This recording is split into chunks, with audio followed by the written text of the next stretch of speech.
Good morning and welcome into MACMH's Community Podcast Series.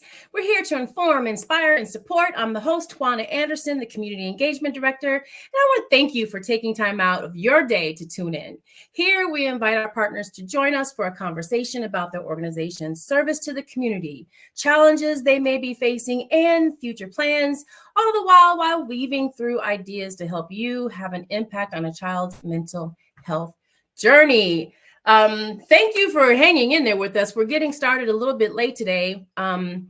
So again, thanks for coming and being patient. We're streaming this episode live, but it will be available anytime you feel like learning something about children's mental health and the community that serves them.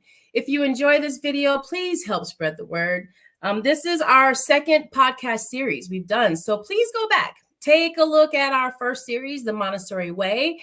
I had an amazing time speaking with the founders of 3 culturally specific Montessori centers in the Twin Cities, and so excited that we could bring that information to you because maybe, your family will be able to use Montessori schools. They are a definite positive thing for you to be able to have access to for your children as they're growing up and developing.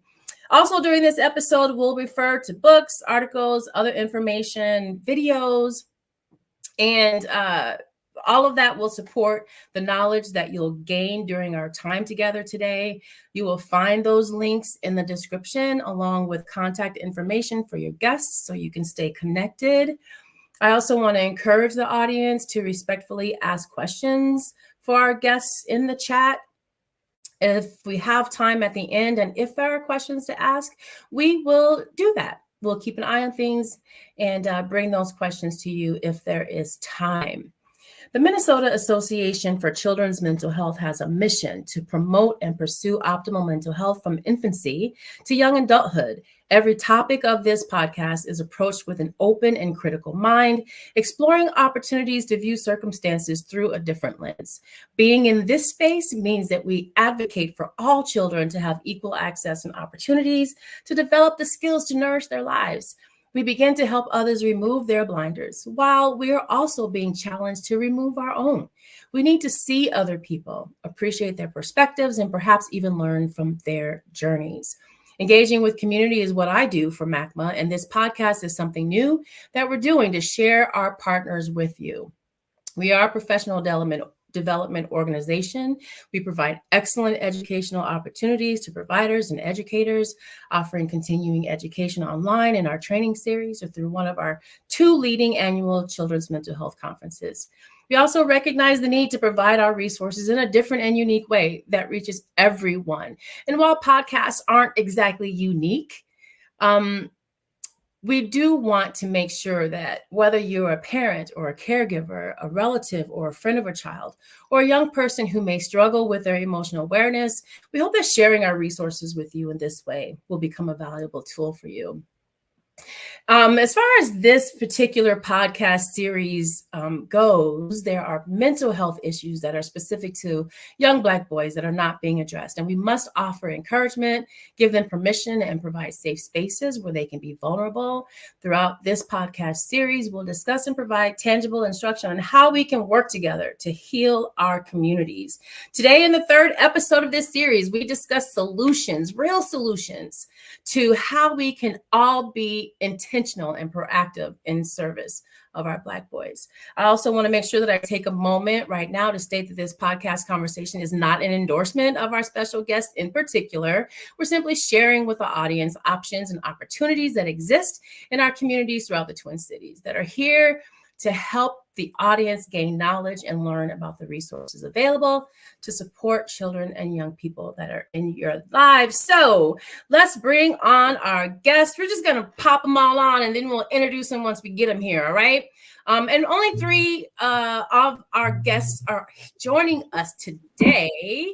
I want to make sure that I change this layout though, so that we make sure that we can see all y'all very well. Hey, Leo, Lambers, Bobby, how are y'all doing today?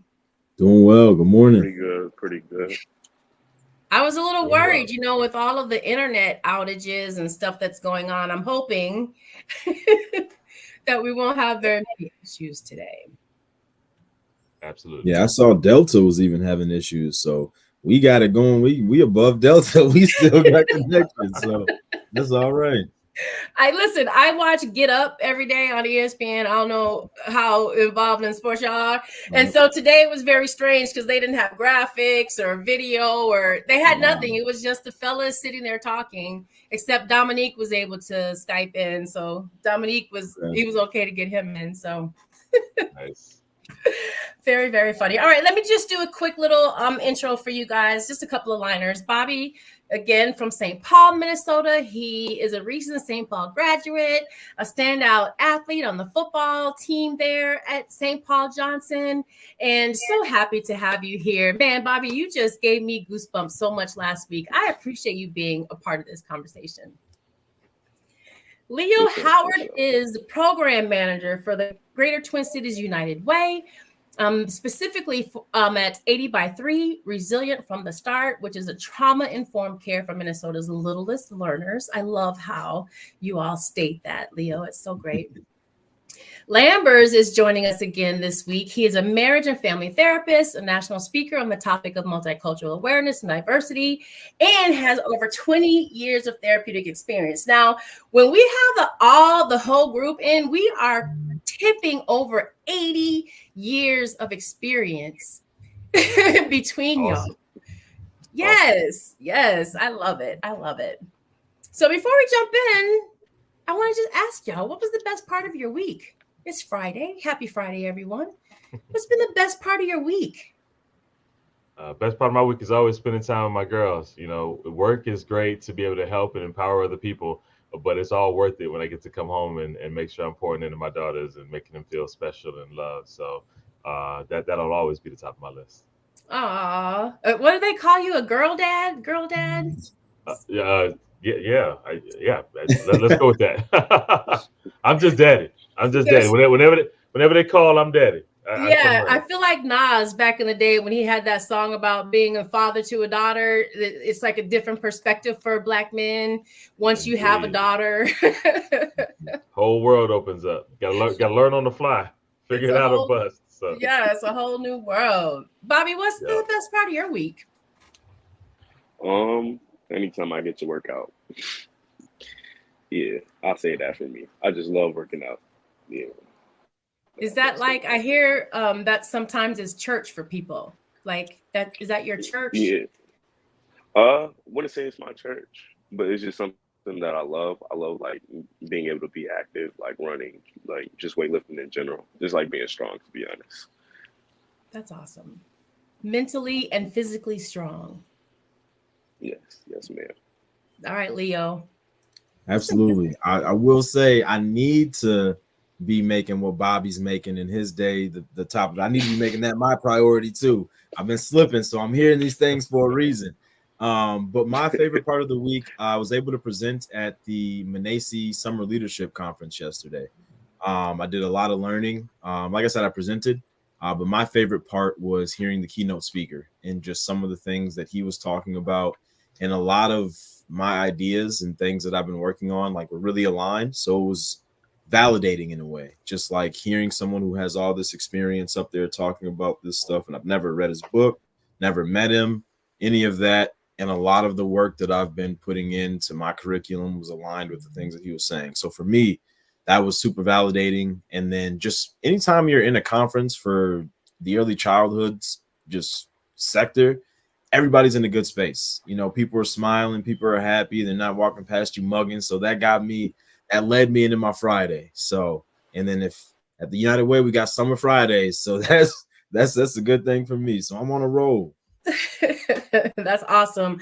I really enjoyed MACMH's conference last year.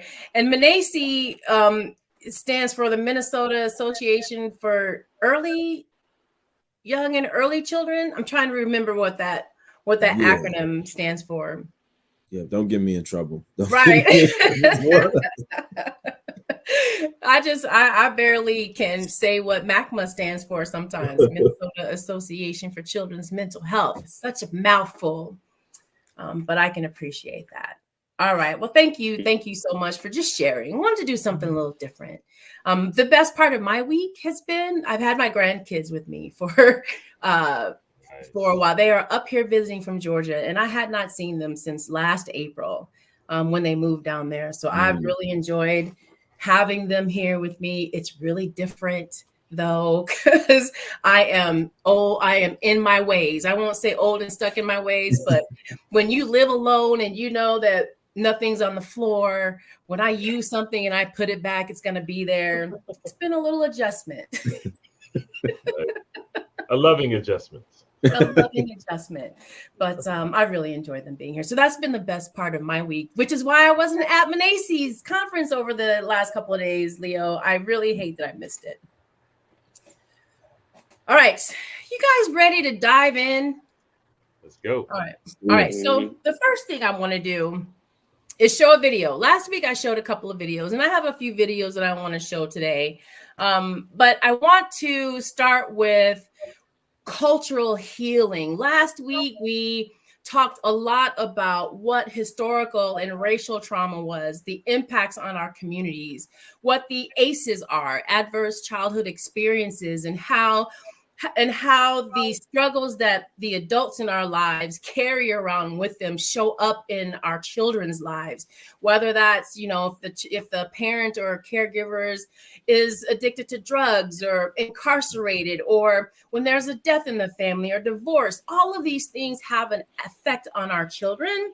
And I think it's really important to take a minute to point out that that's on top of the DNA that we carry, what we've learned last week about epigenetics and how our past, the historical past, still shows up in us.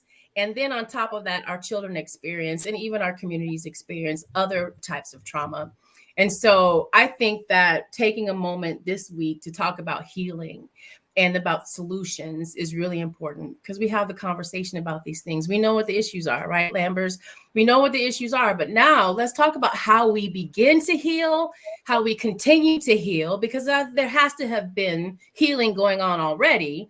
But how do we ramp up that healing? And how do we make sure that we're supporting everyone in their healing process, especially our children and our Black boys who have so long just been the pipeline from, elementary school to the prison system in so many different ways. All right, so let me share my screen real quick. We're gonna that's not what I wanted. Present. Share my screen. All right, this is called What is Culture Healing? And this is from the University of Minnesota. Trying to make sure that we use some local folks, and I love working with them. And so let's play this really quick. This is just a couple minutes, and then we're going to dive in to what cultural healing is, how that shows up in our communities, and then give some solutions to how we can work together. Cultural healing is examining the effects of historical trauma, not only within a single individual or family, but across entire communities. Working with elders in a community to find out what were the original instructions for the people, and then what were the events, the community events, historically traumatic events that happened to a particular community, and then how did the community respond? So what were the survival strategies? And then layering on top of that, then what were the family's responses, the family that you might be working with? So that creates this kind of three-dimensional way of looking at over time how historical trauma has impacted the community and what were the survival strategies and whether those survival strategies are still working or not. So it gives a family a chance to reflect on that. Community says that everything I do will affect someone. And culture says to you, I must carry forward, even if it's pain, those things that have become traditions and habit and practice. Carry it forward. I have to examine it at this point. The reason it becomes intellectual is because I have to examine it. Think about it. Be conscious of what I'm carrying forward. I say to my grandfather, now even, I carried forward the resiliency power. I'm not necessarily carrying forward the pain in the way you did, but I'm carrying forward the beliefs that you had and the values that you had, and that which you did to resolve the pain for yourself. And how do we get right? Like that's it. I feel like that is all of that is what we need to really talk about. In all of the years and all of the studying that I'm doing, all the reading, I just finished reading the 1619 Project. I'm always behind on stuff like that, but I just even finished reading that. That's it, right? What were the original instructions of the people? How does historical trauma impact the community? What were the historical events that happened to our community? Because I think that's so important when we think about, oh, there's no, we don't have ownership, our communities are not thriving. It's because of all of this. It's because of all of this. Leo, you've had so much work from early childhood to juvenile justice. I want you to kick us off and really explaining the original trauma that we faced in the Black community after slavery. We're going to push past slavery because we all know that story. But after that, how did society contribute to the current state of where our communities rest? Does that make sense? Yeah, I think so. And hoping that the other gentlemen pop in if they, have ideas and things like that. But I have a feeling that this conversation will take tangents and kind of go with the flow. Yeah.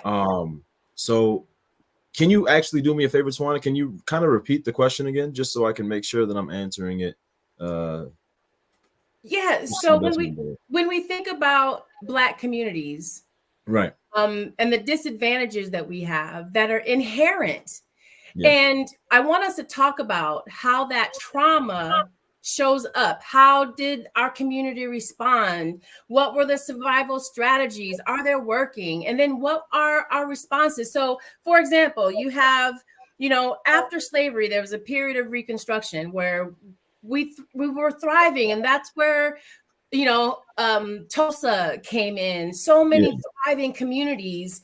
But what happened? Like, to me, that's where the trauma takes place, how we responded, and are we still responding in the same way? Got you. Well, let's just go with your example, Black Wall Street. I think one of the things that stands out when we even start this conversation is, when are we finding out about our greatness? So when are we actually finding out that Black Wall Street existed? When are we learning that people that look like us had their own movie theaters, had their own airports, had their own banks, and were just sustaining themselves and were just thriving and not just surviving? I think that's the first thing that I really think of is you look at the contrast. And we talked about it a little bit last week. And part of what we'll get into today is that surviving versus thriving. I think there's so many, and you made a good point, Tawana, in saying that, well, we always talk about slavery and we always talk about that. And so getting past that, but I myself, we took, in my previous role at Rebound, every year we took kids on a historically Black college tour.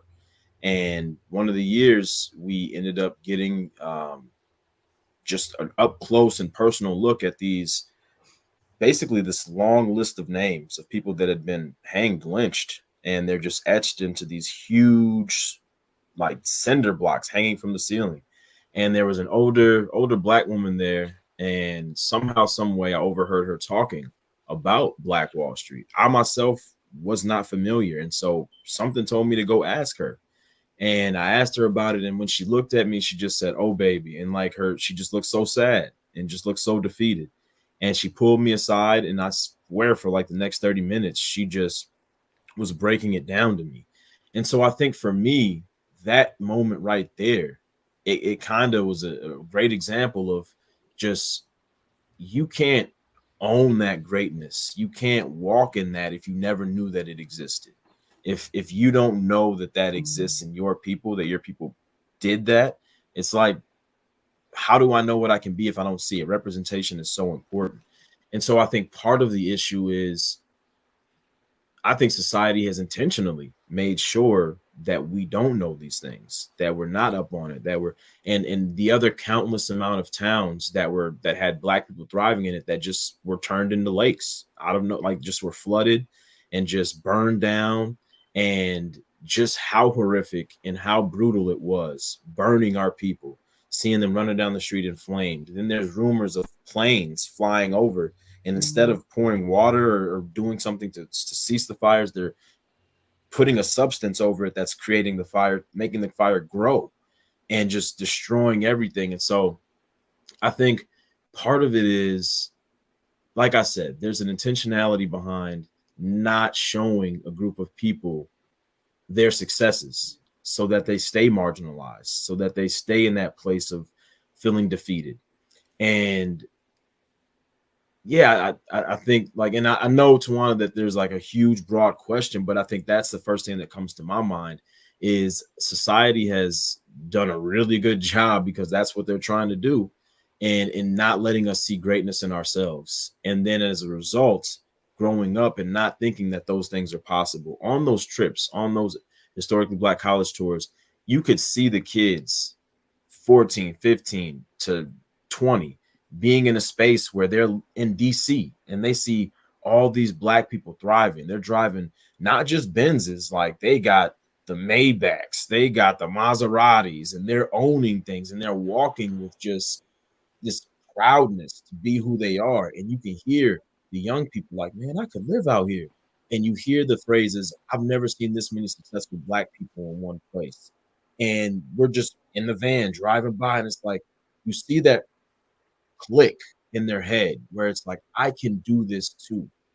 And I think that's one of the most beautiful things, but also one of the harshest realities and the toughest pills to swallow is that it's taken for us to get to a different city. It's taken for me to be how old to realize that these things existed and that we are great. And so I have stories from my parents and telling me, you know, what we come from and the stock we come from, the things that our family has done. But that's the only way I get it. It's from family, it's from, you know, somebody in the community. And that's why it's so important for us to be our own protective factors. We talk about trauma, talk about what plays a role in what we see today. A lot of that is being confident, and like that goes back to the social emotional learning and being able to, you know, be comfortable and proud of your identity. But how can you do that if you don't really know where you come from?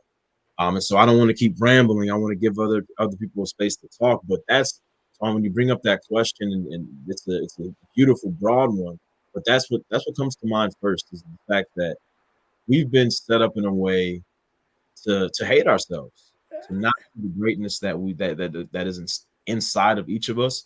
And as a result, a lot of, and I don't want to just say our young people like I'm so old, but a lot of the young wow. people. Hey, Leo, I need to interrupt you here. I'm not sure if we already know that things were not going to run perfectly today, but you were glitching so much that I couldn't understand anything that you were saying. So I just wanted to stop you for a moment.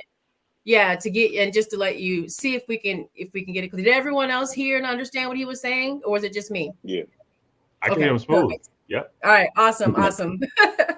No, thank Sorry you, about thank that, you. Leo. No, it's all good, and I think that's where I'll kind of leave it, because I want to hear the brilliance of the other two gentlemen here. But I'll wrap it up by saying that I think it's so important for us to be aware of just what we come from, the stock we come from, the great things that we've done.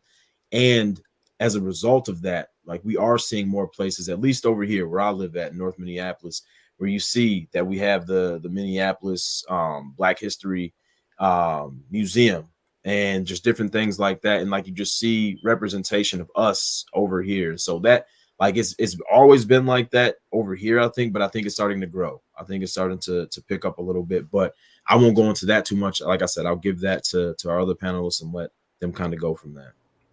I really appreciate that. Your response, Leo. I do want to just push back a little bit, because I feel like we have so many different ideas of what success looks like. And it is nice to see successful Black people all together. Everyone's doing well. But what I still want to make sure that we recognize is that those are accumulating things. We still don't have ownership in our communities Only 26% of Black folks even own their own home, which is where wealth begins in this country. There are only 3% of businesses that are owned by Black people. And even in Atlanta, where that's supposed to be the mecca of Black excellence, less than 8% of businesses are owned by Black people. I have a friend who lives in the DC, the MVD area. I can't remember what it's called. Prince George County is supposed to be the most affluent county where there's a majority of Black people. Had a conversation with her. I'm like, okay, so let's talk about ownership in that county. Who owns the grocery stores? It's like, oh, there are no grocery stores here. We have to drive to another county to go grocery shopping. So I really love the fact that we're doing well, that we have Oprah Winfrey's and Michael Jordan's and billionaires that we can look up to. But what does that really mean for us? Is that success for us when we still don't have ownership, when we still are more incarcerated than any other group of people, when we're still dying from things, from just our diet? We are dying. Our mothers are dying in childbirth more than like when you think about where Black people are in all of those areas in comparison to before the civil rights movement, we have not really progressed. And so, Bobby, I want to bring this question to you. When you think about what success means and our history, does the understanding of history come into play when you think about your future and how even what your present looks like? What do you mean? So understanding. So at St. Let's just take at St. Paul Johnson. And your peer group, even when you're thinking about the mental challenges, the things that our young people are going through today, my understanding is a lot of our young people are getting high before they go to school, and understanding that there's an increase in substance abuse among our young Black men. There's an increase in suicide rates for our young Black men. How does that play a factor in how you deal with your present? And do you know enough about history to understand how it impacts your present?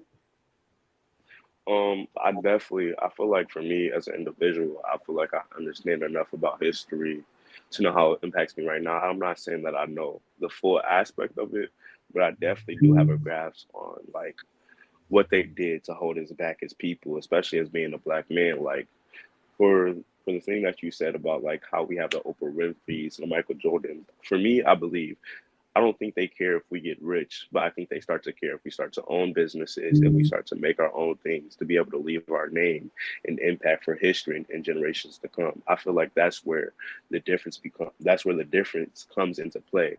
You could be rich, you could be a millionaire, you could be a billionaire.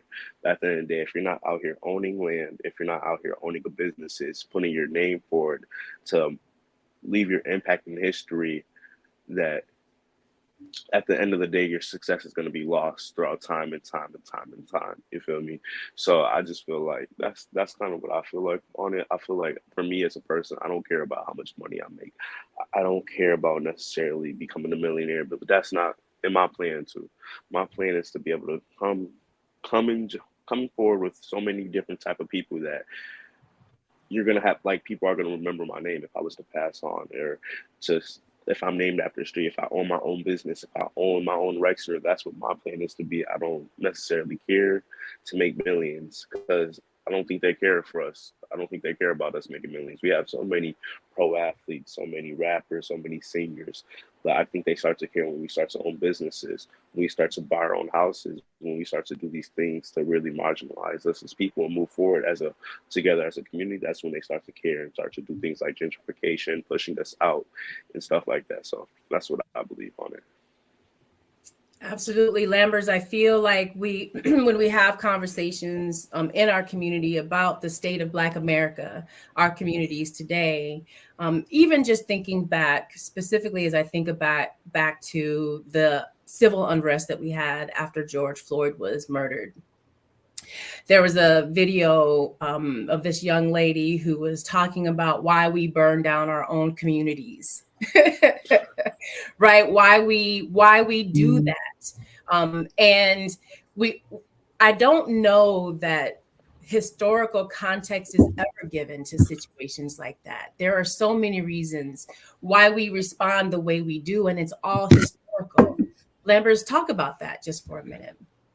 Well, a lot of times people make a significant contrast between the past versus the present. That was then, leave it in the past, it has no impact on now. Why are you stuck there? Without really realizing the impact of the past on present perceptions, behaviors, fears, hopes, or even the ability to have hope. You were talking about potential pushback and contradiction. What you were saying, following what Leo was saying, to me is very consistent. It's like, well, there's a representation challenge, and we have certain experiences, and if we've never seen success in a certain way, or haven't just seen it enough, or if it feels too far away, then it's almost like, well, that's nice, that's on TV, that may exist in some hypothetical world, but not represented for me. Whether it's possessions of cars and clothes and have a certain job, or possessions of home. Just like you could say, ooh, I didn't know people like us could own cars like that. You could just as easily say, I've never been to a Black person's house that was a house. Everybody I know is living in an apartment. You mean we can own houses too? It's the same conversation, because I can't see. It's a barrier, not a matter of can't, but it's a barrier to overcome to be able to see myself in something if I haven't seen something close. And so the idea of being able to expand beyond that is part representation. And then historically, if we don't see it, well, if we don't see it in the past, how can we see it in the present and future? And so when you acknowledge that, those examples of like Black Wall Street, and there's more than just that. That's when we start off with, because we barely can talk about that. But then there's a conclusion that, well, we can't do those things, and other people can say, you guys can't do those things, because if you could, you would have done it already. Not realizing that we did do it already. Yes. But experiences outside of our control. It's like, oh no, we didn't do it and it failed. It fizzled. We couldn't keep up with you guys. No, it was burned down. No, it was flooded. It was taken away. And then history was taken away. The victor tells the story. And some part was intentional. We're going to make sure we don't talk about this. Other part was just ignorance. I never heard about it. So you see a lot of people, they're keeping our history. It's like, well, some are. They're explicitly trying to do that. Others were just a part of the ignorance just as much as we are. They never knew. And so they're unintentionally perpetuating the same misunderstanding of history. It's like, well, I'm sorry to say, I'm not really trying to make it seem like you can't do it. I'm not trying to hide. If you guys were qualified for these jobs, you would have done it already. That's why we're not accepting you to the school. That's why we're not accepting you. And so there's this cycle that just keeps on repeating. And it takes people who can overcome that and then represent and say, hey, not only have I done it, but I want to pave a way. That's why I'm impressed when athletes and movie stars and the TV stars do things. I'm more impressed when they pave a way for other people to do it alongside of them. That's why I love when people say, isn't it awesome that you're the first? It's like, no, it's awesome that I'm doing it, but I don't want to be the last. That's what's most important. And if we can do that, then that goes into paving a way to overcome the traumatic impact. It's not just the traumatic impact of one incident. Yeah. It's the perpetual traumatic impact of a diminished ceiling, a diminished hope, a diminished perspective on oneself. That's the unspoken trauma that we're not talking about. I mean, unless it's some big reactive trauma, we're not realizing that glass ceiling that we're putting on ourselves. Oh no, I can't do that. I'm not even going to try. Which means they don't even get as much practice holding us back, because it's been so successful. We believe we can't do it. That's the part where we need to have more representation and pour into our young people as this whole conversation is going, to say, hey, well, let's find more ways to help you see that you can do it, and then help equip you to actually do it. It's two different. They go hand in hand, but it's two different challenges to overcome. And the more we can talk about it, the more we can say, oh, I never thought about that. Oh, I never realized, unless I had a bullhorn or a big platform, I can't do X, Y, and Z. Not realizing that if you're just doing something that's not as common as you would like it to be, you can represent and help other people change the pattern for the next generation. So there's a lot of opportunities for hope that don't require you to be the biggest leader to accomplish.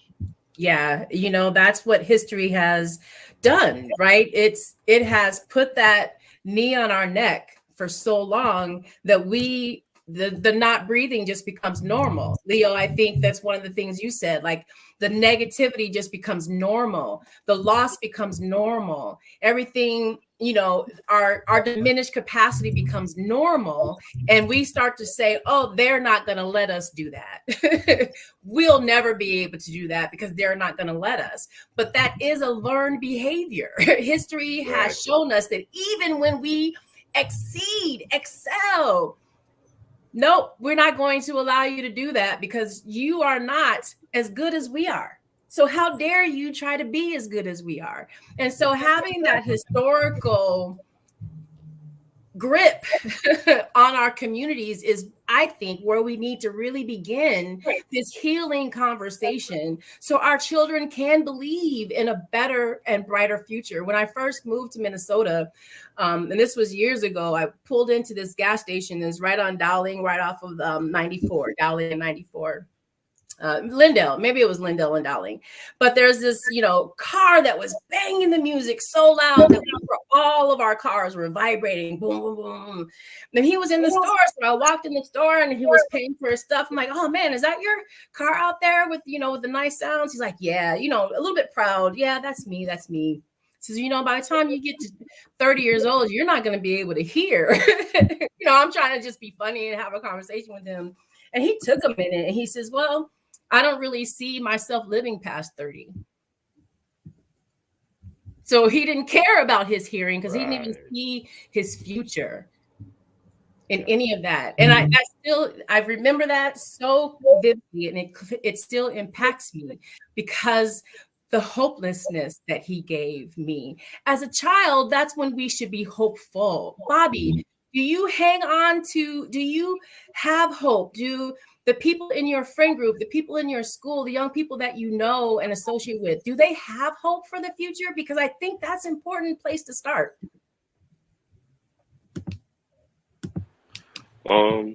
Surprisingly, most of them don't, to be honest.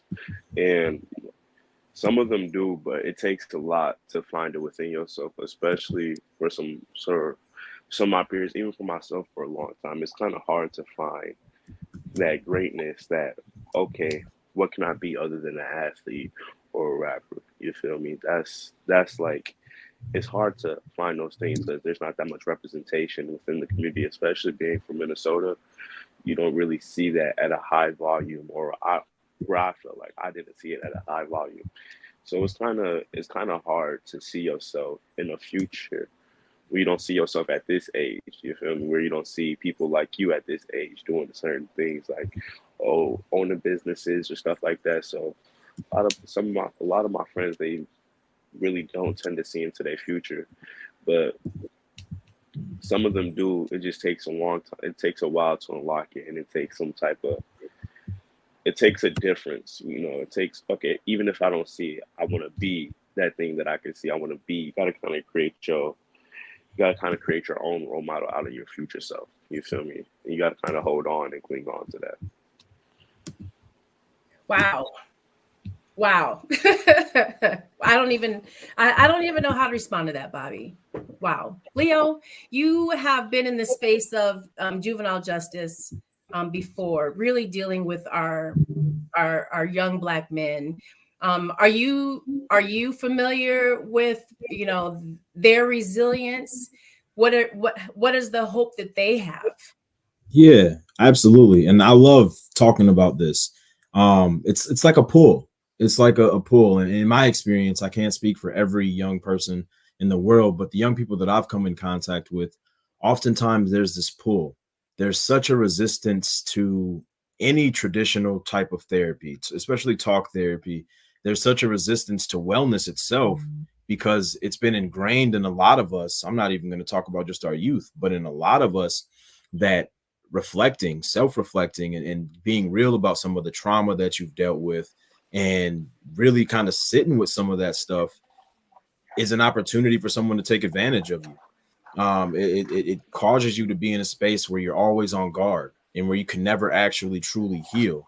And so a lot of the time, what I've seen is that you have these young people who in their heart of hearts they want to release some of that stuff, but they have to be able to trust the people around them. And so many people up until this point have not put themselves in a place where they can be trustworthy. A lot of us have been taken advantage of by people who we're supposed to trust the most. And so when you get young people to a space, and I say young people because that's the population I was working with, you start, and I want to go off what you were talking about, Tawana, in terms of goal setting. A big part of what I believe that our young people need is, one, the ability to goal set, but two, to have the autonomy and control to say that I created these goals myself, and I'll hold myself accountable to them because I care about them. And so, similar conversation I had with a young person where I'm just like, yo, you could do this, you could do this. And I'm like, I'm so hyped. And I'm like, oh, and then, by the time you out of here, you be doing this. And he looked at me, and this is honest to God. He said, I don't know if I'm going to be alive that long. And similarly to the way that you responded, it was just like, it just all came crashing down. And it was a space where like I just felt like that's his reality. And what can we do? Because this isn't a thing where I can put this fire out and it can be done there. Like, this is a systemic issue. This is something that has happened to him. He's gotten to this point. You don't come out the womb saying, I don't think I'm gonna live till 25. I don't think I'm gonna live till 20. You learn that things around you go on. A lot of people I see, I love, I'm in community with, don't make it until that age. So why would I? Why am I any different? And we have such a negative idea of gang culture, and we talk a lot about gang members. And a lot of what I've seen is that those are our young people's families. They're going to them, and it's not like, oh, I want to be this tough person. I want to take somebody's life. I want to do. We as a people search for belonging.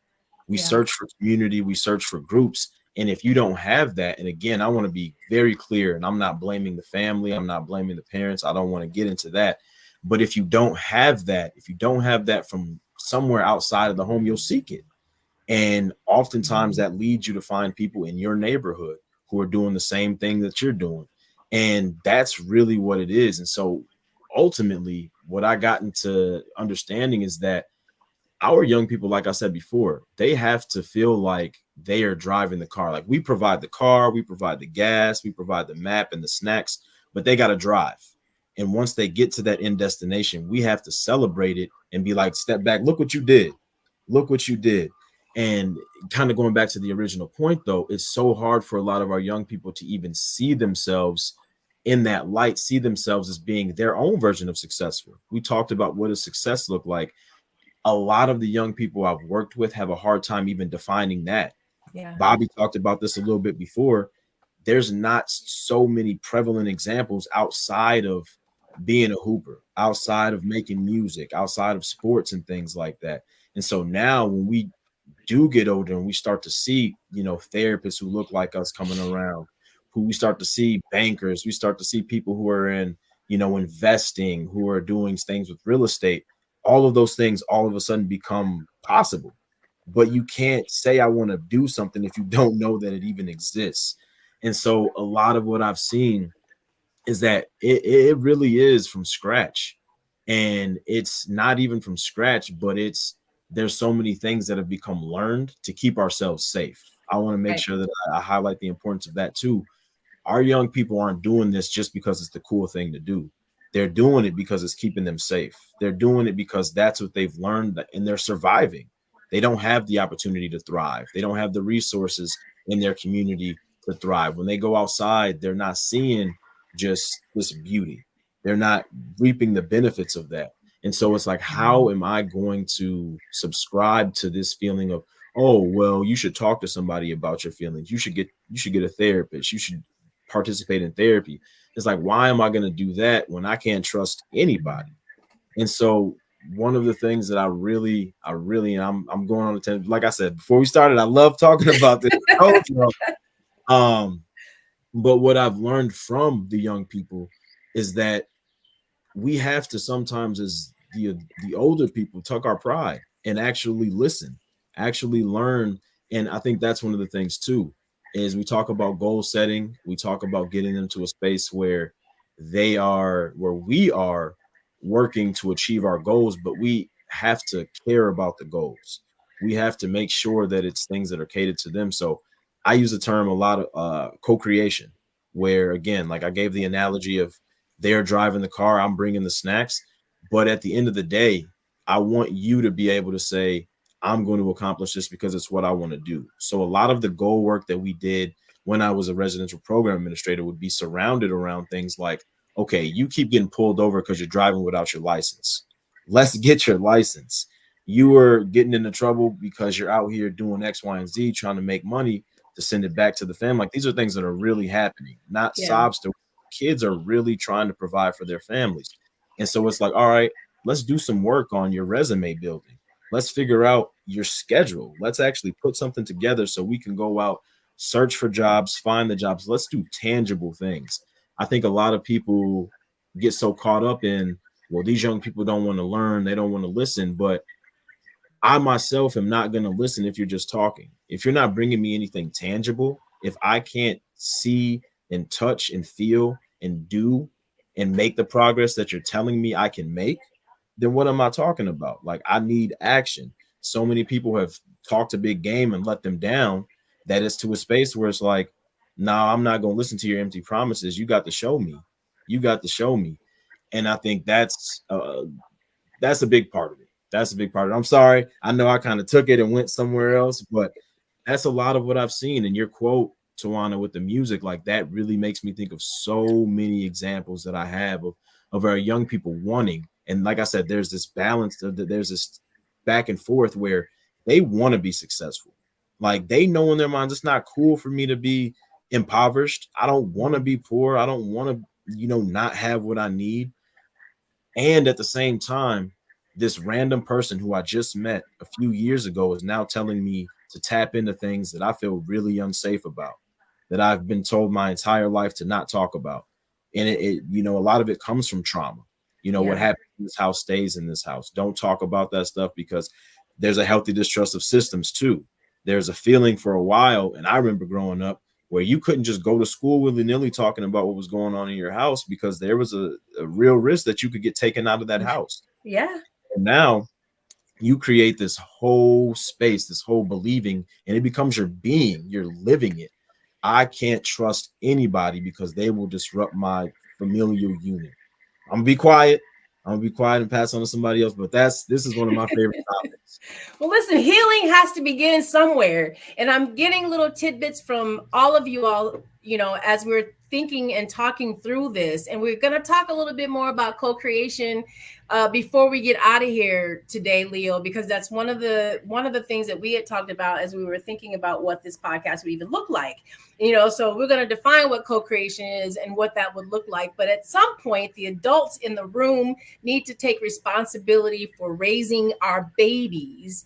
But at the same time, the adults in the room need to fix themselves. We need to heal individually, Lambers. And you being the therapist in the room, I want you to talk a little bit about that, because you're a licensed family and marriage therapist. You are, and I don't know that you only focus on married people with families, if you also do other family work.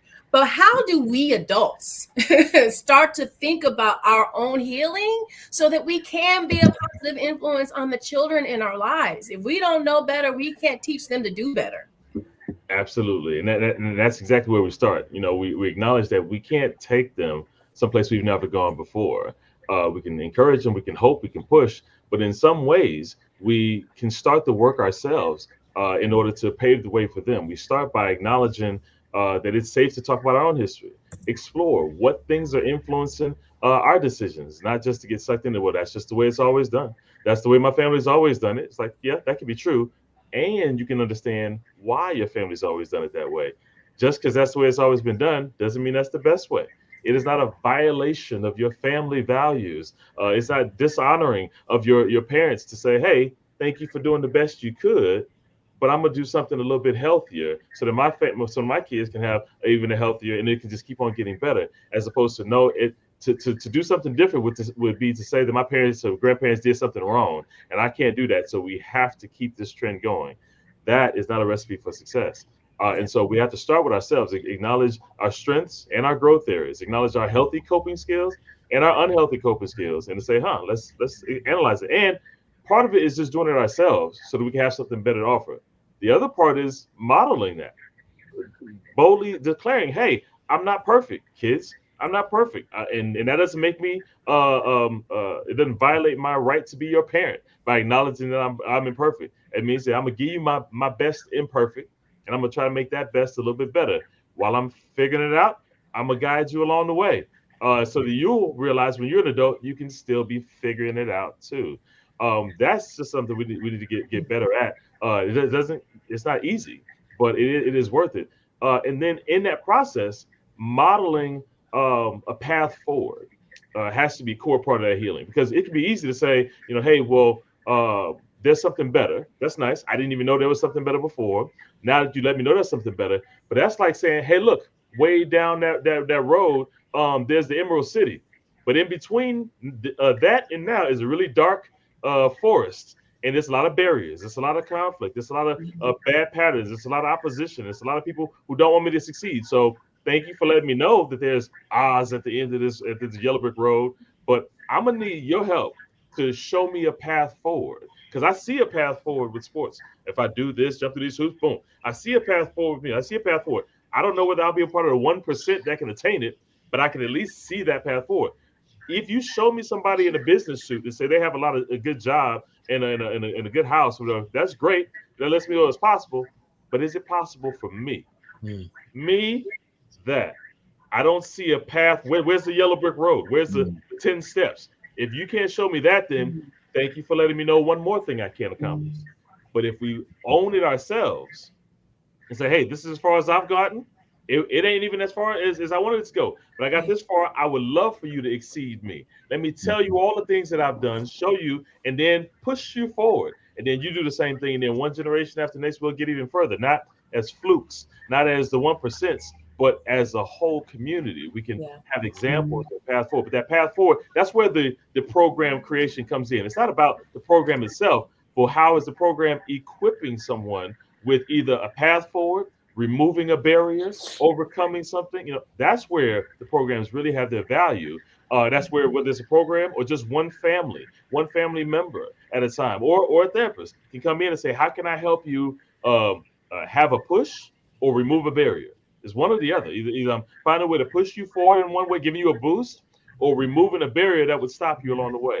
If we can find ways, no matter what role we're in, professional or non-professional, family, leadership, whatever, how can I give somebody around me a boost?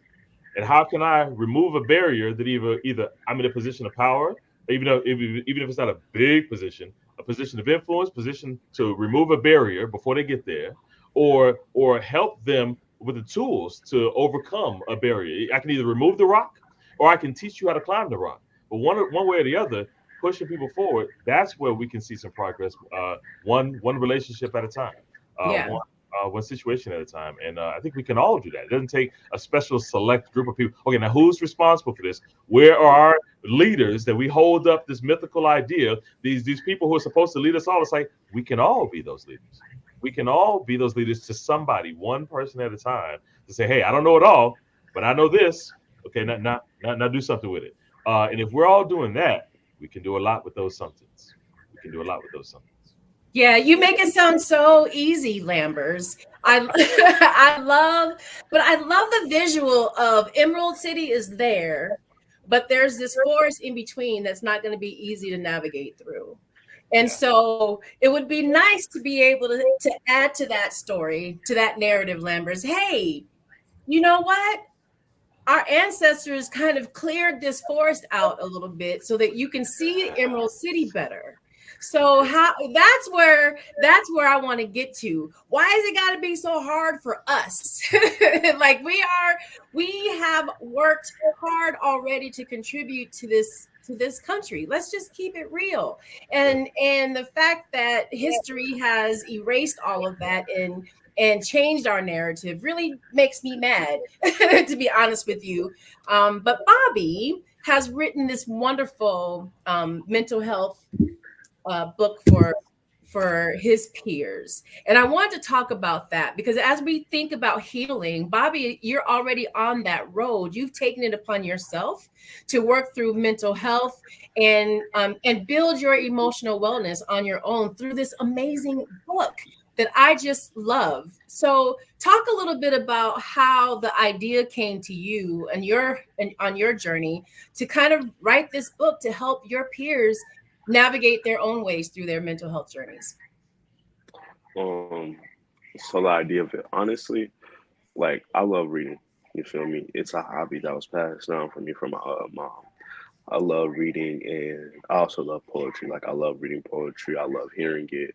Love like listening to spoken word. And I had a lot of built up pain and like anger inside of me and just from trauma from when I was younger, from trauma going throughout high school and just certain things of my life. And I was just like and just one day I just started writing, like writing. Every time I would have a bad thought, anything, I would just write it out, like write it into a poem or whatever. And then I was just like, man, I gotta. First, I started just posting them, and I just seen like people saying like, "Hey, I relate," and just like seeing how people connect through like these things and literature and stuff like that. And I was like, man, what can I do to like really solidify this? You feel me? Just really put all these things into one thing, and I can put out there for people to buy, people to read. And I was like, man, I love writing, I love reading. I could just write a book, and then I was like, just saying that, I'm like, I don't even know how to. Like, I didn't know how to. I didn't know anything, so I had to look up everything. Had to use Google Docs, how to get the transcript, uh, use Canva to do my own cover and everything, and it just that process. It's definitely to me it was a good process just because it was able to something I did for myself and doing it on my own really made me feel accomplished and it could be a useful skill. You feel me? It could be something I can use for if I when I get older if I have somebody like a student or somebody who I'm helping or somebody who just looks up to me and just like they want to write a book. Now I know how to write a book now and have the resources so I can be able to pass it down to be able to help other people and stuff like that. So yeah, and and like the thought of it, it was just like, what can I do to help my people? You feel me? I love everybody. I love everybody. I love everybody, but I want to do things to uplift the Black community. That's where my focus is. That's where I want to. That's the community that I want to heal because that's the community I come from. And I just looked at Black men as an example. For one, I'm a young Black man. And I was just like, what can we do to heal? What can we do to take these to find in ourselves to heal? And it was like I had to look within myself. I had to look at myself, and I was like, what about me do I need to heal? What are the areas of me do I need to heal? And one thing that came with healing is acceptance. I gotta accept my past. I gotta accept the person who I was, the things that I went through, and I can't ask why.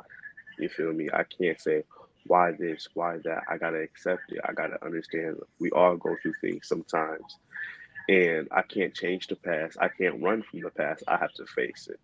When you run from the past, you let more negative things come and conquer in your mind slowly and slowly, but you have to face it and sit there and talk yourself through it, understand the different aspects of it. And instead of looking at it as a bad thing, look at it as a learning lesson. Right. To me, like one thing I try to hold, nothing bad can ever happen to me. Not saying that Not saying that, oh, like I'm just a top person. I'm just saying it's in a way that every bad thing that happens is really just a learning lesson. We learn the most. The way that we learn the most as people is when we fail. So anything that bad happens, I can't say, oh my gosh, bad. Like not saying, oh, just neglect your feelings and neglect all the trauma. No, don't neglect it. Face it and understand it. But at the same time, use it as a learning lesson. Use it as your weapon to make yourself stronger mentally, physically, spiritually, whatever you need to do. Anything that you go through can be a learning lesson. So, yeah.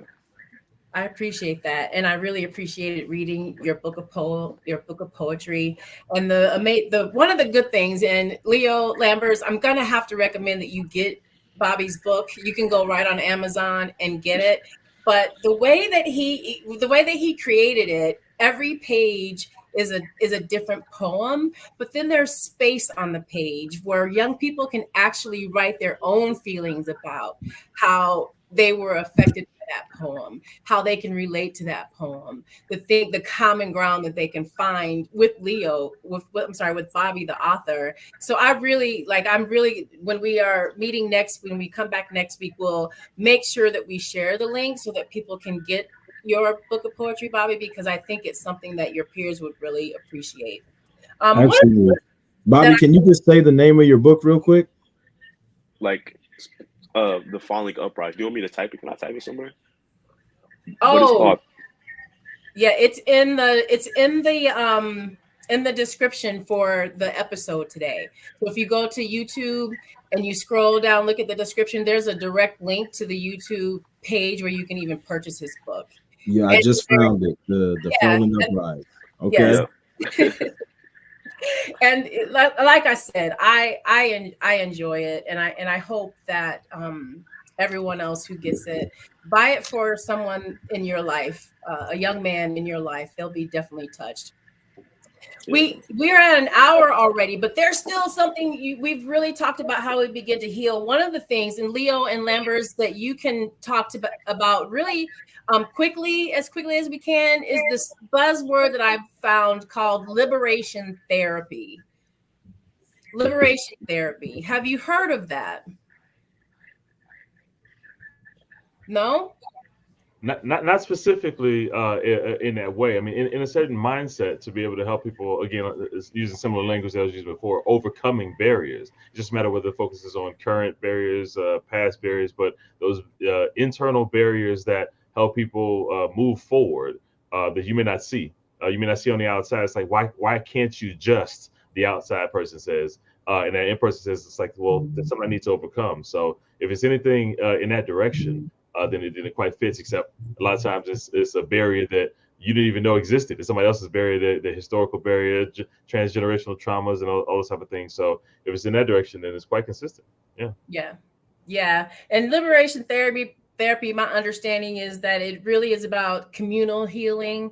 We repeat what we don't repair, and being culturally specific in our approach to therapy and how we heal people, I think, is really important in these days. And not just for Black folks from the history that we've had, but even when we talk about people who have immigrated to this country, just the path to get here is hard, and they're bringing their children on this journey with them. So there are so many different ways that we can really embrace what it means to be liberated through our therapy.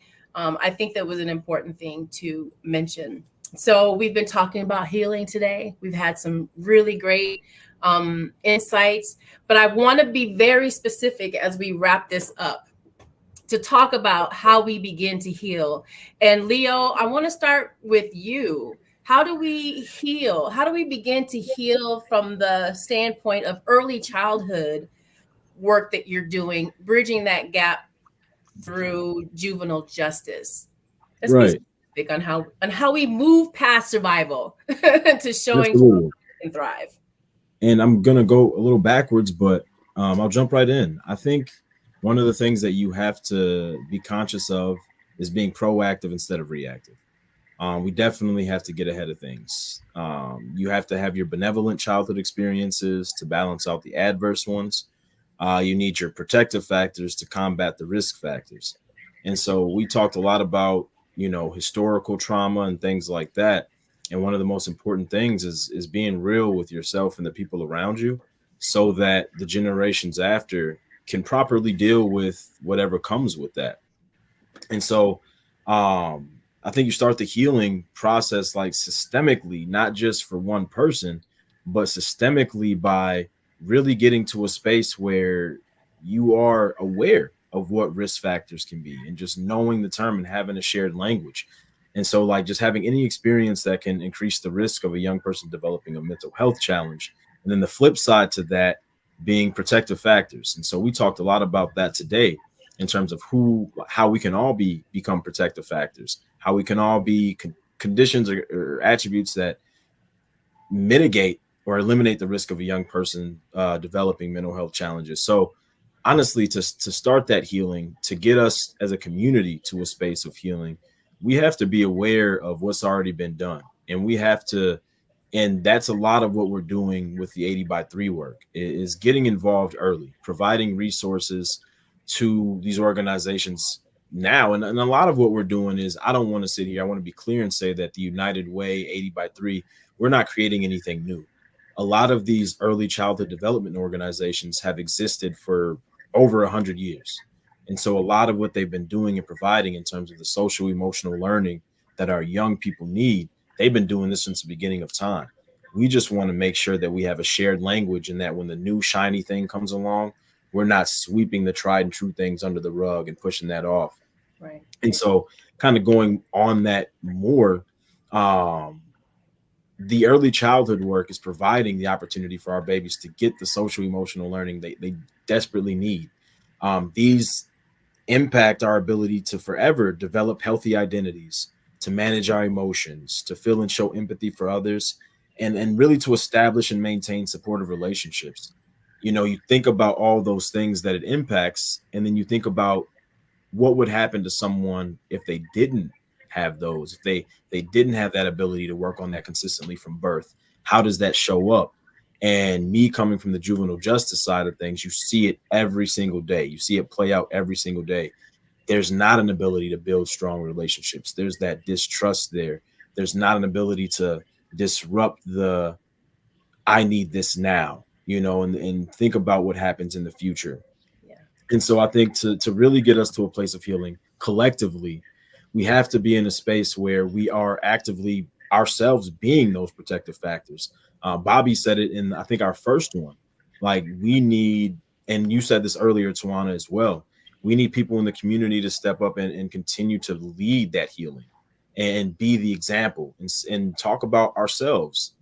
I learn the best when someone who looks like me says that they've been through a similar situation, and being careful not to say, I know how you feel, or I know what you're going through. That's not what I'm saying at all. Right. But if I see somebody, and this has happened to me in real life, when I, got going with therapy and things like that, talking to older Black men who are saying it's too heavy to just keep everything on your top. It's too heavy to just walk around with that on your shoulders. And then hearing from work that the life expectancy of someone who doesn't participate in some type of therapy is 40 something. Like, getting into a space where people who are in the same field as me, who looked like me, who are doing similar things, were like, no, this is important. It got me to a space where it's like, well, I can't be too cool for that. And not only can I not be too cool, but it's also not something to be fearful of, because I'm seeing in real time the healing that someone else is doing. I'm seeing them right now be that example and show me that I'm not going to go to a therapist and then they're going to tell the whole neighborhood my business. Like, I'm not going to have my trauma leaked out there to put on Front Street. I can trust this system. And, regardless of what I may have grown up learning, regardless of what mental models have been created in terms of you can't trust them, don't talk to them, what happens in this house stays in this house, or therapy is for white people. Like, that was a big one. Growing up, I would constantly hear, that's that white people shit. That is exactly what the phrasing would be. And if you hear that so often, you can start to really get to a space where, like, not only is that what you believe, but that's what you're giving to your daughters and your kids and your nieces and your nephews. And then this just cycle is just continuing to go. Yeah. And so I think the other thing, and then I'm going to be quiet, is it's important to validate the fact that there's a healthy distrust in those systems. It's important to validate that there's fear. Like, that is understandable. You are not wrong for having fear, having distrust. And that does not mean that you don't deserve to heal. So I think both sides, attacking that from both sides, making sure that we understand that the history does have a huge impact on us. What's already happened in our lineage, some of the trauma that we've been through does matter. And at the same time, what happens now, how we address it now, what are we doing in this moment? Like you said, like, what are we kind of like, why is it so hard? Like, you asked the question before, like, why is it so hard for us to get to this point of healing? And I think it's fear. I think it's fear. I think it's a lot of things, but I think it's fear. And I say that because you think about all the things that we've been through. Like, a lot of us come to this world down the road, like lines and lines away from rape and abuse. And like, that's how some of us were brought into the world, and to never actually talk about that, to never touch on it. It's just sitting there. It doesn't just go away. It's like the social emotional learning. If these kids never learn those things, you don't just develop it at 18. It's not like, I got it. I'm functioning. No, you have that experience and you haven't had that support. So it's going to take even longer to get there. And once you're older, like you said earlier, when we kind of had our check-in, not stuck in your ways, but you are stuck in your ways. You've learned that is how I maintain safety. This is how I survive. So I think to put a bow on it, it's important to look at the history, important to look at the now, and we have to be our own protective factors. And the final thing that I'll say is we have to put some respect on the early childhood development field. A lot of people look at that as just daycare. Oh, that's just daycare. That's just they're just going to be with them for a couple hours. No, that is the basis for human development. These babies are learning how to share, how to care, how to love each other, how to be a human being, and that's how to trust and how to trust. Exactly. And that's probably the most beautiful thing that I've seen in my experience going from the juvenile justice side of things, where everything felt like it was punitive, where people wanted their lashes. It's like, dang, like, why do you want to punish these kids so bad? And going from that to the early childhood field, where you see that trust being developed on a day-to-day basis. You got little kids bringing you plastic eggs and make-believe tea. And it's like, yeah, bring it all to me. And there's smiles and there's love and there's patience. And so I think the last thing that I'll say is we got to put some respect on our early childhood, just the field, and our Black women who have historically made up that field, who have been the leaders, pioneers in that field, and not just in the field, but in a lot of our homes. Bobby mentioned this. I think I think it was mentioned a few weeks ago, but also like they need to be paid as such, and they need to be looked at as the experts that they are. Because one of the things that I've talked about, and somebody gave me this quote, they want our rhythm and not our blues. They are going through the blues and going through all the hardships to give us the rhythm, to give us the game that we need to continue to develop. So we got to put some respect on them, put some respect on the field, and really, if you got your young person in a early developmental organization, early childhood development organization, give somebody a hug, give them a high five, tell them thank you, because they don't get appreciated enough.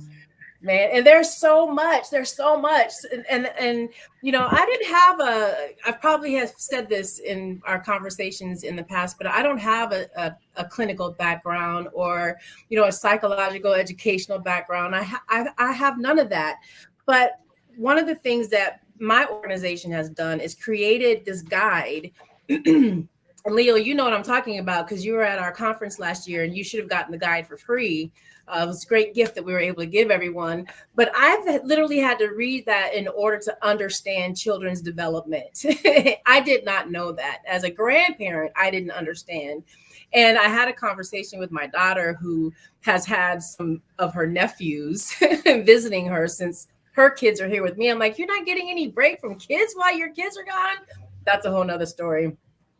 But one thing that she said was that these boys were bad.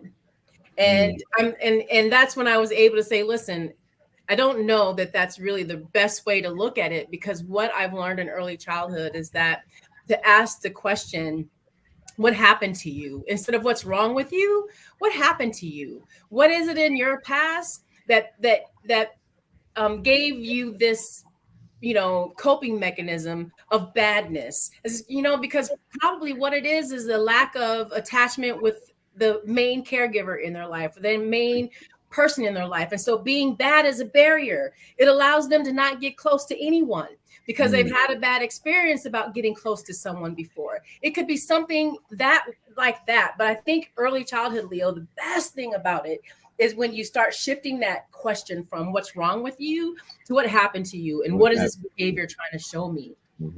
And I also appreciate that it brings the adults along in the room, Lambers, as you said before.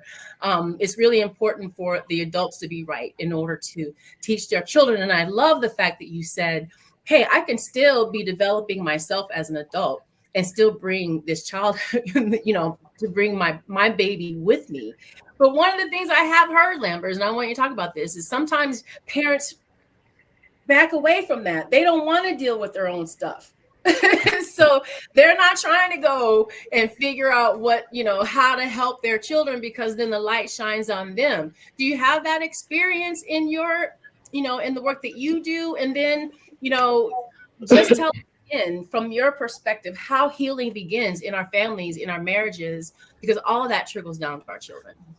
Absolutely. It's very common. It's something that only people who are really struggling go through. We all have to overcome that. Whether you brush stuff in the closet or underneath the rug, you can brush difficult issues underneath the rug, and then start bumping over the mounds and just get used to walking around the mounds because it's scary. What if I uncover it and it's moldy? What if I uncover that and it's something scary?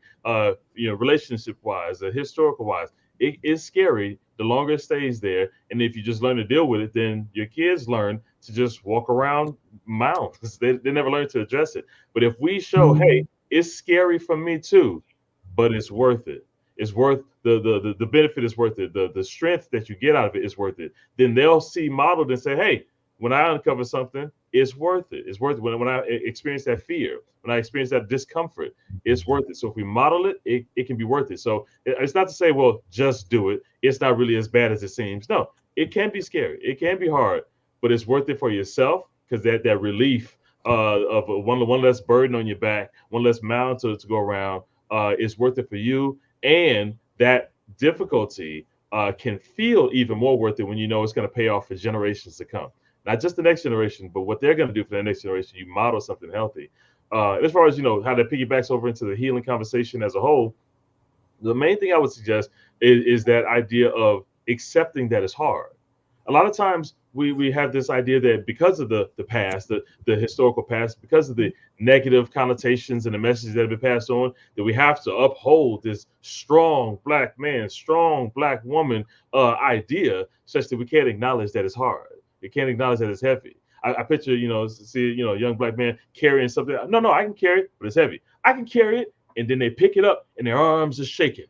But they're carrying it. Their arms are shaking. And what that person says is not, wow, look how strong you are. They say, look at you. You're shaking. I knew you couldn't do it. And then it just makes people less willing to do it. It's like, oh, if shaking means I can't do it, if difficulty means I shouldn't even try, then they're stumped from the beginning. But if we can say it's okay for it to be difficult, keep moving forward. It's difficult for me too. And look how far I've come. You can do it too. If we accept that it's difficult, but we can still be strong, even in the difficulties, then it redefines what strong is. It's not perfect. It's not ease. It's strength to move forward despite the difficulties. If we can model that, oh, then the sky's the limit. We don't even know what things can happen in ourselves and what we can model forward. And then when we can look up generations to come, be like, I didn't even know that was possible. I was hopeful.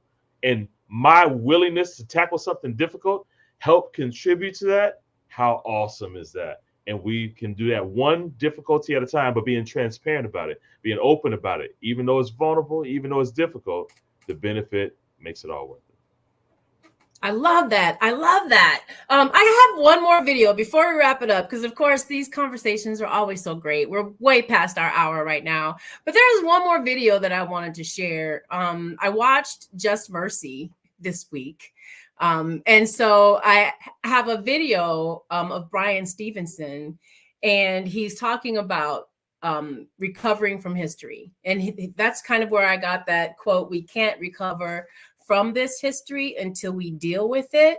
And then that's when the healing begins. And so I really want to share this video before we get out of here today and before we have our final comments. So let's listen again, a couple of minutes, it won't take long.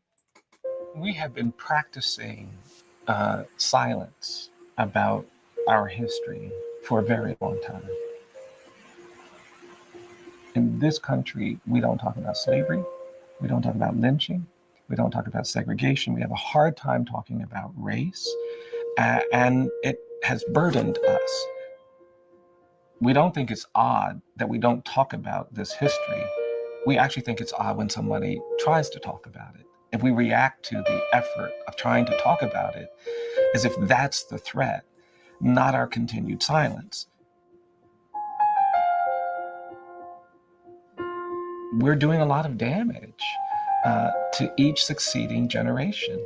It's the 21st century, and there's still a presumption of dangerousness and guilt that gets assigned to Black and brown people in this country.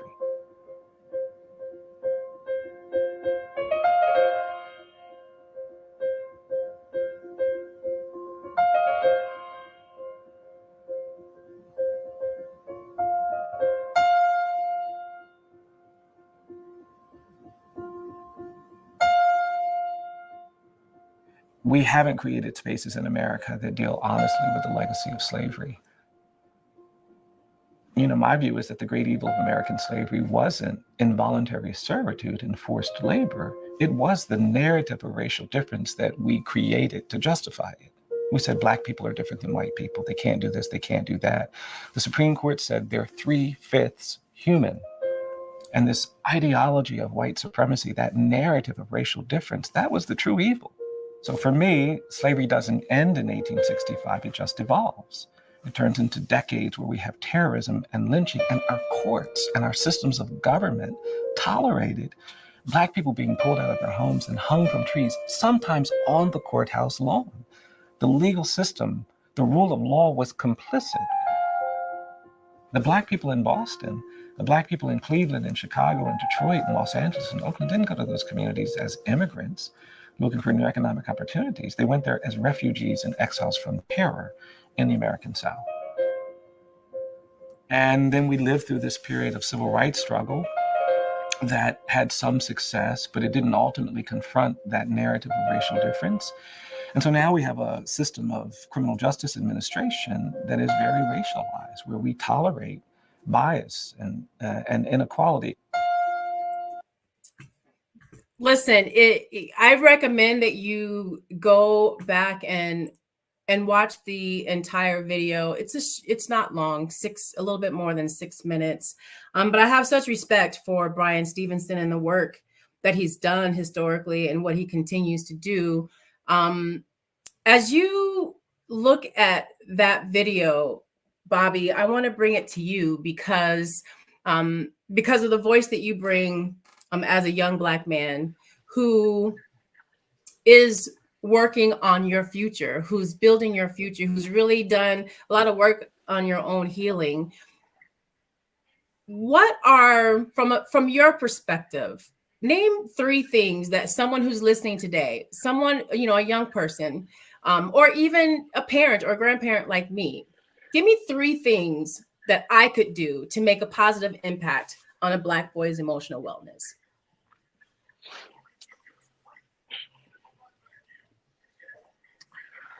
I would say tell them it's okay to make mistakes. It's okay to fail. It's okay to make mistakes. It's okay to be sad. It's okay to cry.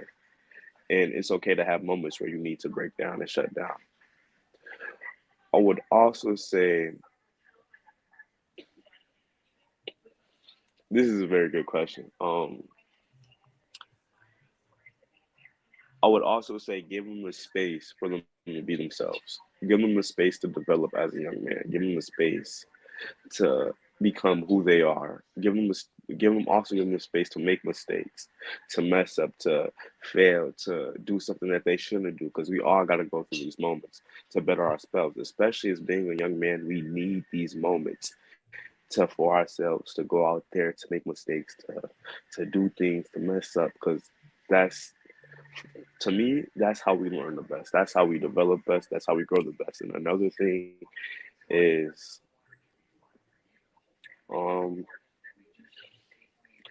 this is more aimed towards the Black man. If you're a Black man, I would say show them that it's okay to be vulnerable. Show them it's okay to not be so masculine, but to put down that wall, that masculinity, and show them that it's okay to be vulnerable. It's okay to talk about your feelings, your emotions, your past, all the things that you went through, that it is okay for you to connect with your emotional side, with your side mentally, spiritually. It's okay to understand these aspects of yourself rather than just, I'm just in here, now it's a game, now I gotta hurry up, get to the top, now I gotta make enough money, now I gotta do this, now I gotta go out there and work 12 hour shifts. No, tell them that it's okay to take these steps to build yourself as a young man, as a person, and to develop in a respectful way, in a way that it's okay to feel safe in. A young man should feel safe in the area that he's developing in. If he doesn't feel safe in the area, then he's not going to develop right. So I would say that. But hold on, I gotta grab my charger so my iPad doesn't die. So I'll be right back. No worries. I love that. I have really appreciated Bobby's perspective in this conversation. I think that it's been very important to hear what he's saying. I really feel like he's in touch with his peers and kind of the things that our young Black boys and Black men are going through. So I really appreciate his perspective. Yeah, you've been listening to a Minnesota Association for Children's Mental Health podcast. We're leading with knowledge, compassion, and support. Please take a moment to follow our channel, subscribe, and turn on those notifications so you know when we go live in the future. So let's wrap this up. I feel like we should have just dropped the mic after Bobby said what he had to say, but I want to give you, Leo, and you, Lambers, an opportunity to give a parting message, kind of in the same vein as I asked Bobby, just from your perspective. What are a few things that someone can do to make a positive impact on a Black boy's emotional wellness from the perspective of infant and early childhood development, and from a therapist perspective that works with families and married and couples? And give us some parting words. Well, I like Bobby's recommendation to acknowledge that it's okay to be vulnerable. It's okay to be imperfect. That goes a long way, young and old alike. But the earlier you get a start on that, the better. The better it'll help you with relationships, personal and professional, as well as any kind of success. I would add to that just the idea of helping them feel seen. To say, I see you, not just the idea of you, the body of you, but I see you. I see strengths that you may not realize that you have. I see potential. I see a future that you may not see. I'm not trying to declare your future, but I could easily see you in this role or in that role, so that they can begin to see it themselves and to see options, so that they can choose those options. They can see which ones do I feel more inclined to. Not just there's only one option for me and I have to do this because it's only options. Like, no, other people who took the time to get to know me, to understand me, they can see me doing different things. And like I said before, they can see a path toward those things within my reach. Oh, now which of those options do I feel, I like more, I'm more invested in? Now it's a matter of drive. It's a matter of investment as opposed to the contrast. So if you can take the time to really see them beyond good behaviors or bad behaviors, academic success or lack of academic success, struggles, whatever the case may be, to see them as individuals, and to be able to see them and to see hope, to see them and to see potential, to see them and to see success long before it's ever happened. That can be the beginning of them being able to see it and continuing to look for it in themselves and others around them. If you say, I could easily see you doing this, then they're going to be looking for other people doing that. They say, what does that look like? Can I see myself in that? And a variety of different things. The potential can be awesome. And it just starts with a little encouragement, not just good job, but specific, tailored type of encouragement, which is something that we all need to practice anyway, because we're not necessarily great at it. But if we can do that, those type of things can make a big difference and pay dividends for years to come. Love it. Leo? That's twice in a row we could have just ended right there. So I'm not gonna add too much on it. Just everything that Lambers and Bobby both said. And then I would say, just kind of in addition to that, and on the same track, just affirming them, just telling them that you love them, telling them that they're good enough, and that, like it's been said already, you are seen, you are loved, you are good enough, you are enough. And just continuing to affirm them and taking steps to remove that fear of healing. I think the last thing that I would say is making ourselves that example, being able to say, like, it's not easy. It's not easy. It is hard to deal with these things and go through the forest. And we've been through so much more.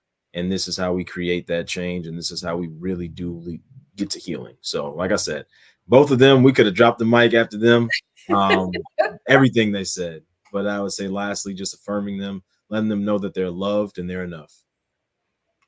I love it. I love it. And you know, as the only female who's been attending these discussions, I think of like my space as a Black woman who pretty much, you know, was a single parent, although, you know, my children's father was in their lives. I never want to take anything from him, and he's not my baby daddy, he's my ex-husband. I always have to give him that respect because I think there's a big difference. My ex-husband, who we are still friends, we have a new normal, he's married again, but I think that as a woman who had to raise a Black boy, it wasn't very easy for me. And in my limited perspective, as I was younger, the only thing that I really hammered home with my son is to not harm another woman. Because that's where I took it from. And it's okay. Like, you date who you want to date, but just be upfront with anyone that you're dealing with, because you don't want to be the reason why someone else is in pain. And I, you know, as a mother, I just felt like that was the biggest lesson that I could teach my son. To don't cause anyone else pain. And I think that sometimes that's very broad, and it could cover a lot.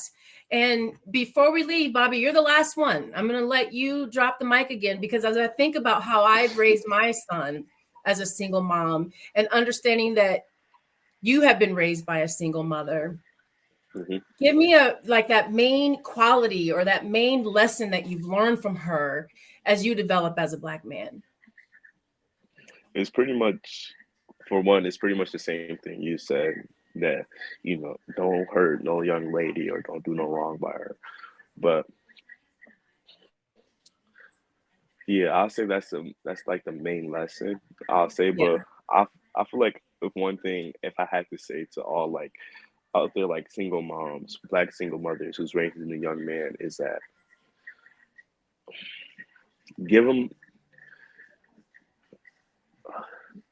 make sure you put forward that in his life that it's okay to cry, it's okay to break down, and put forward that even though you're a Black man, don't hurt people, but don't let people hurt you.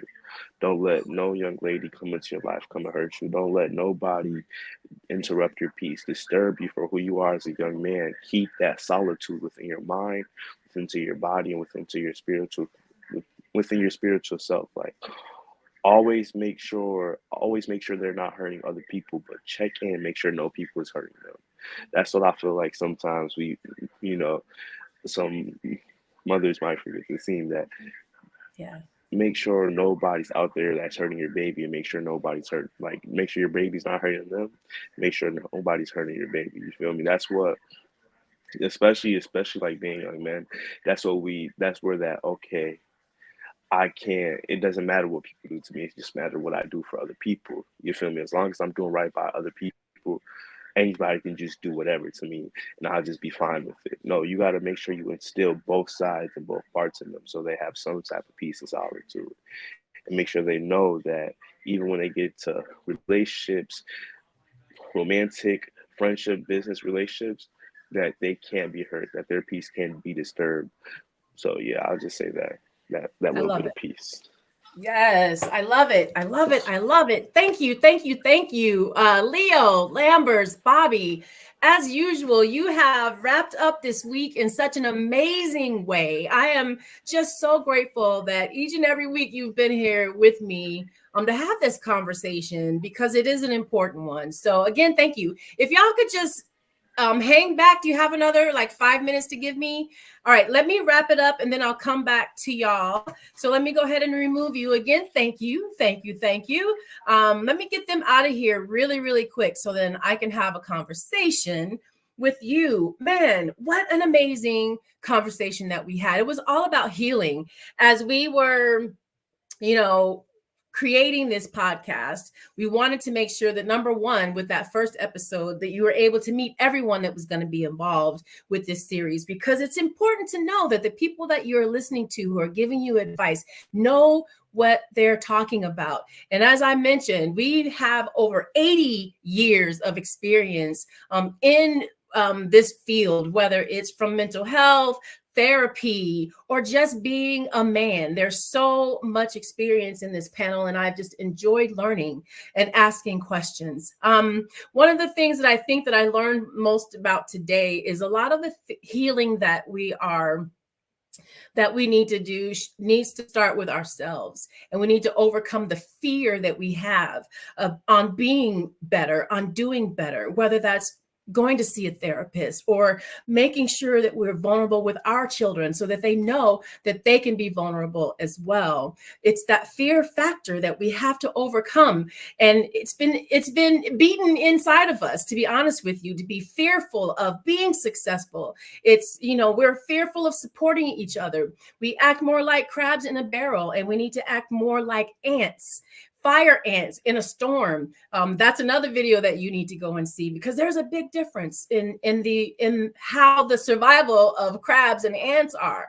And we need to really think about how we connect with one another and become a village again. I think that's another thing that was taken away from us. And so all of this goes to support or break down the mental health of our children and the adults in our communities. Over the last few weeks, we've learned from an amazing panel of Black men leaders. We've defined and examined the historical trauma that Black communities continue to experience and the effects on our Black boys. I want to encourage you to learn more and do more, starting with the men on this panel. With over 80 years of experience combined, they and their organizations are excellent resources for you and the children in your lives. Carve out learning opportunities to better understand children's development and the principles used that guide us in ways that we can nurture their emotional well-being. We can all make a positive impact, one child at a time. Yes, next week is the final episode in this Black Boys Healing series, and it's all about community resources. We talked about healing so much today. Now we want to share with you how you can begin to help a child on their mental health journey. Where can you start? You won't want to miss this one. We're going to talk about all of the resources that are in the Twin Cities, whether they're supporting you as a parent or a caregiver, whether there are ways that you can teach your children how they're mentally developing, giving them opportunities to be in vulnerable spaces where they can share their experiences as they grow up in this world. So you want to make sure that you're here next week. It's going to be an amazing, amazing conversation. Check out the resources that we have on our website at macma.org. You can follow us on Facebook, LinkedIn, Instagram, Twitter, and on YouTube. I also encourage you to let us know what you think about the podcast and the episode series. We appreciate your support as well, not just the panel. So thank you again. We will see you next Friday, same time, 10 a.m. right here on YouTube and Facebook. Thank you very much. We're going to get out of here.